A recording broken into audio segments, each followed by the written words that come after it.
Hello everyone, आज हम पढ़ेंगे क्लास 10th एनसीईआरटी हिस्ट्री का पहला chapter nationalism in Europe.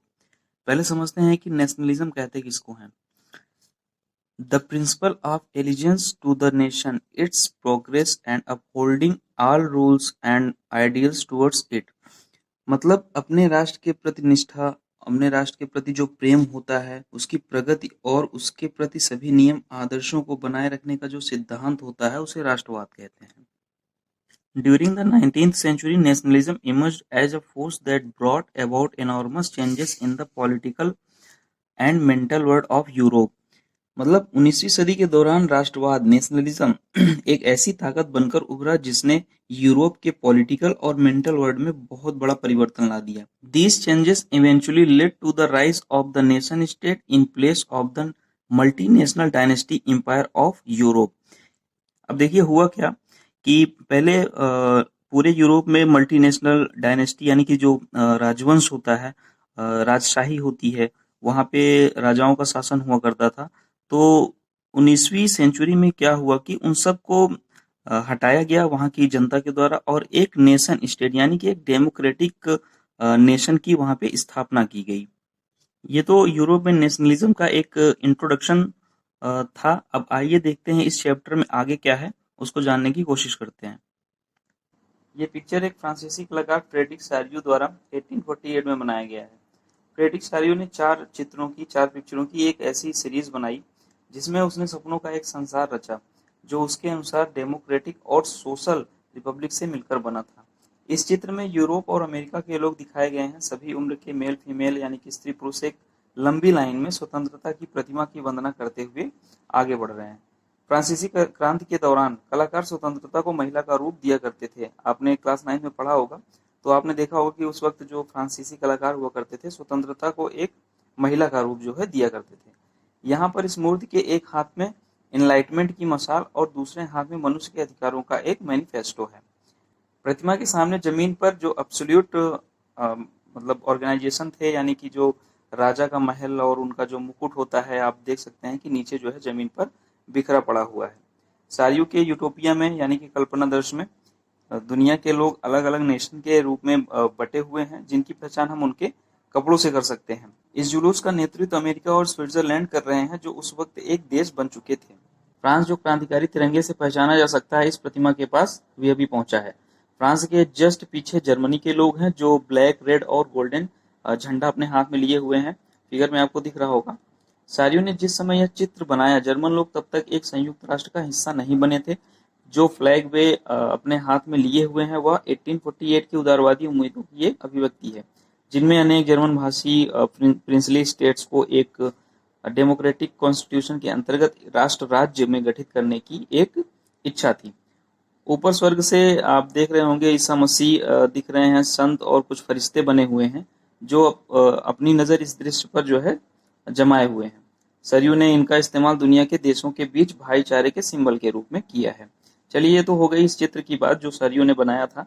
Saryu इसमें क्या दिखाना चाह रहे थे वो सारी चीजें हमने इसमें समझ ली। अब आगे बढ़ते हैं जो है इस चैप्टर का जो है पहला टॉपिक क्या है, the French revolution and the idea of the nation. इसके बारे में जानते हैं। चलिए अब आते हैं इस चैप्टर के पहले टॉपिक पर, the French revolution and the idea of the nation. French revolution के बारे में आप लोगों ने क्लास 9th में पढ़ा होगा। आइए कुछ बातें जो है जानते हैं फ्रेंच रिवॉल्यूशन के बारे में। In 1774 Louis 16 of the Bourbon family of king ascended the throne of France, यानी कि जो लुई 16 थे वो 1774 में फ्रांस का जो है शासक बनते हैं। Upon his accession the new king found an empty treasury. जब वो शासक बना तो उसने ये देखा कि जो फ्रांस का ट्रेजरी है वो बिल्कुल इम्पटी हो चुका है, यानी कि जो राजकोष है वो बिल्कुल इम्पटी हो चुका है। एक्चुअली में हुआ क्या था कि फ्रांस ने पहले बहुत सारी लड़ाइयाँ लड़ी जिसकी वजह से फ्रांस बहुत कर्ज में चला गया था। और लुई 16 जब शासक बना तो 1776 में अमेरिका जो है अपनी आज़ादी की लड़ाई लड़ रहा था ब्रिटेन के साथ। उस वक्त फ्रांस और ब्रिटेन जो है एक दूसरे को अपना दुश्मन समझते थे, इसलिए फ्रांस ने ब्रिटेन से बदला लेने के लिए अमेरिका की जो आज़ादी की लड़ाई थी ब्रिटेन के साथ उसमें अमेरिका का साथ दिया। अब इस युद्ध में पार्टिसिपेट करने की वजह से फ्रांस पर बहुत अधिक जो है कर्ज आ गया। लगभग 10 अरब लिवरे का जो है उस पे कर्ज जो है चढ़ गया। अब लिब्रे क्या था, लिब्रे उस वक्त की फ्रांसीसी करेंसी हुआ करती थी, जिसको 1794 में क्या किया गया, खत्म कर दिया गया। अब फ्रांस पर इतना अधिक कर्ज हो गया, अब वहाँ पे जो राजा थे उनकी जो शान शौकत थी और बाकी के जो खर्च थे उसको मेंटेन करने के लिए वहाँ की आम जनता पर जो है टैक्स जो है बढ़ा दिया गया। अब टैक्स पे वहाँ पे कौन करता था, जो टैक्स पे करने वाले लोग थे वो थर्ड स्टेट के लोग थे। यानी कि क्या था, उस समय फ्रांस जो सोसाइटी थी वो 3 स्टेट में बटी हुई थी। देखिए इसमें क्या है कि French society in the 18th century was divided into 3 state and only members of third state paid taxes. यानी कि जो थर्ड स्टेट के जो मेंबर्स हुआ करते थे वो टैक्सेस पे करते थे। आइए समझते हैं ये जो है थर्ड, फर्स्ट, सेकंड और थर्ड स्टेट क्या थे। अब देखिए इसमें फर्स्ट स्टेट में जो क्लेर्गी लोग थे, यानी कि जो चर्च के पादरी हुआ करते थे, इसमें वो लोग आते थे जिनको हम पादरी या फिर प्रीस्ट, पुजारी, मौलाना कुछ भी कह सकते हैं। और सेकंड स्टेट में आते थे नोबिलिटी। नोबिलिटी वे लोग थे जो राजा के जो रिलेटिव हुआ करते थे या फिर उनके जो बहुत करीबी होते थे, वो नोबिलिटी की कैटेगरी में आते थे। अब थर्ड स्टेट में कौन आता था, इसमें क्या थे, बिग बिजनेसमैन आते थे और मर्चेंट्स जो थे वो आते थे, कोर्ट ऑफिशियल्स यानी कि जो कोर्ट के कर्मचारी थे वो आते थे, और लॉयर्स जो वकील होते थे वो आते थे। और इनमें वो आते थे पीजेंट्स एंड आर्टिसंस, यानी कि जो पीजेंट्स यानी कि जो वहाँ पे किसान होते थे वो आते थे। और इसमें जो स्मॉल पीजेंट्स थे वो आते थे, लैंड लेस लेबर यानी कि जो जिनके पास भूमि नहीं थी वो मजदूर इसमें आते थे, और सर्वेंट्स यानी कि जो नौकर हुआ करते थे वो भी इसमें आते थे। थर्ड स्टेट में ये जो big businessman, merchants, court officials, lawyers, ये थे, इनकी संख्या बहुत कम थी। ये लगभग थर्ड स्टेट में जितने भी लोग थे टोटल पॉपुलेशन का मात्र 10% लोग थे। और जो 90% लोग थे वो क्या थे, पीजेंट्स थे, यानी कि जो छोटे बड़े जो किसान थे वो 90% लोग वहां पर थर्ड स्टेट में आते थे। अब थर्ड स्टेट के लोग ही जो है जो टैक्स होता था वो पे करते थे।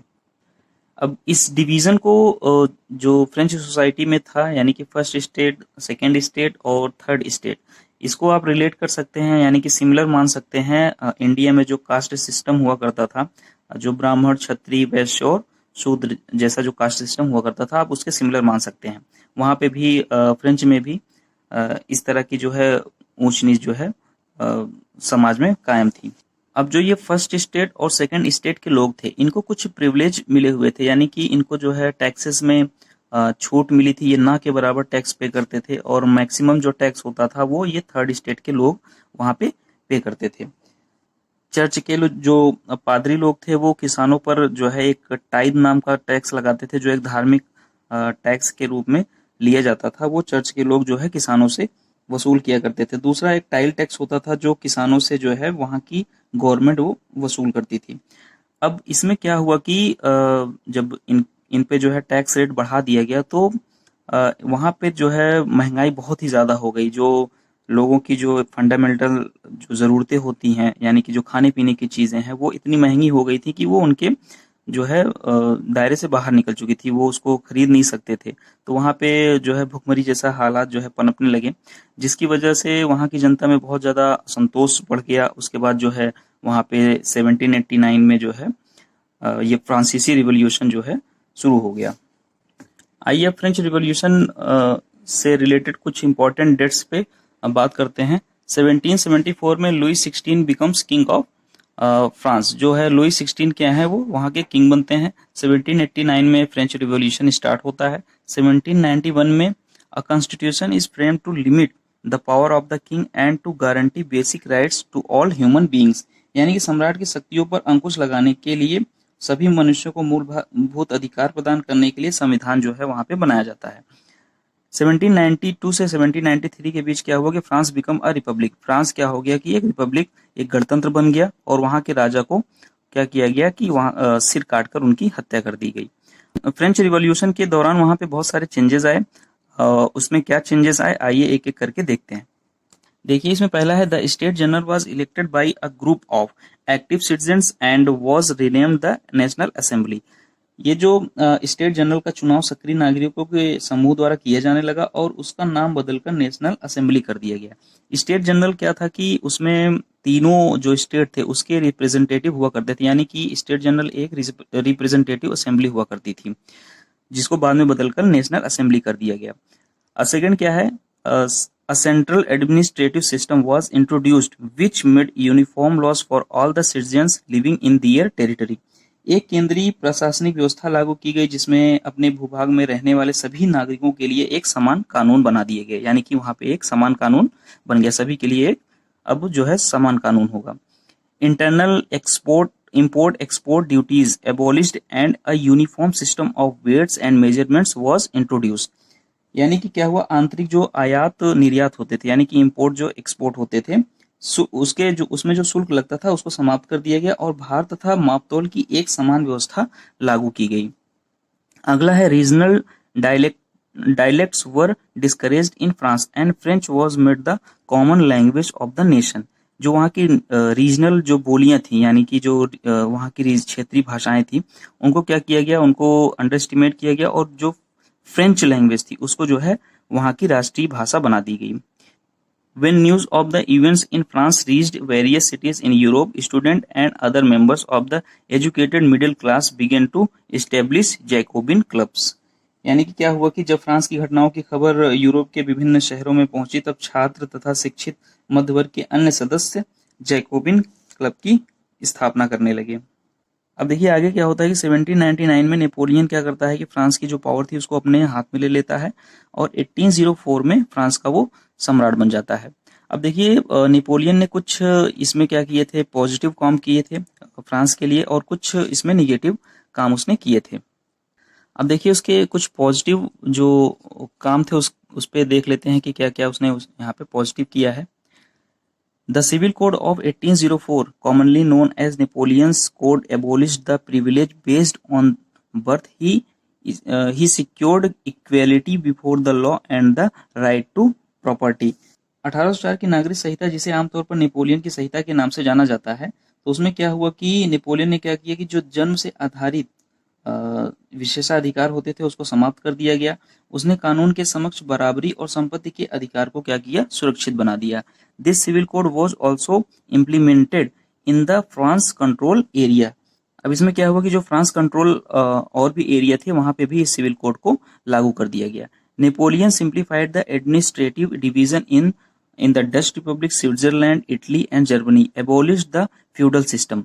यानी कि ये देखो देखिए ये क्या है कि फ्यूडल सिस्टम क्या होता था कि उस समय जो राजा होते थे वो क्या करते थे, अपना पूरा कामकाज जो वहाँ के फ्यूडल होते थे, जो सामंत होते थे, उनके मदद से करते थे। और ये सामंत क्या करते थे, जो अपनी सेवाएं देते थे राजा को, उनके बदले में क्या होता था कि राजा इनको कुछ जमीनें दिया करते थे। तो ये फ्यूडल सिस्टम होता था। तो इसमें क्या हुआ, डच गणतंत्र, स्विट्जरलैंड, इटली और जर्मनी में नेपोलियन ने प्रशासनिक विभाजन को सरल बनाया, सामंती व्यवस्था को क्या किया, उसने खत्म कर दिया। Liberated the farmers from land slavery and jagirdari fee. किसानों को बहुदासत्व और जागीरदारी शुल्कों से मुक्ति दिलाई। Transport and communication system were improved. जो वहां का ट्रांसपोर्ट और कम्युनिकेशन सिस्टम था उसको इम्प्रूव किया गया।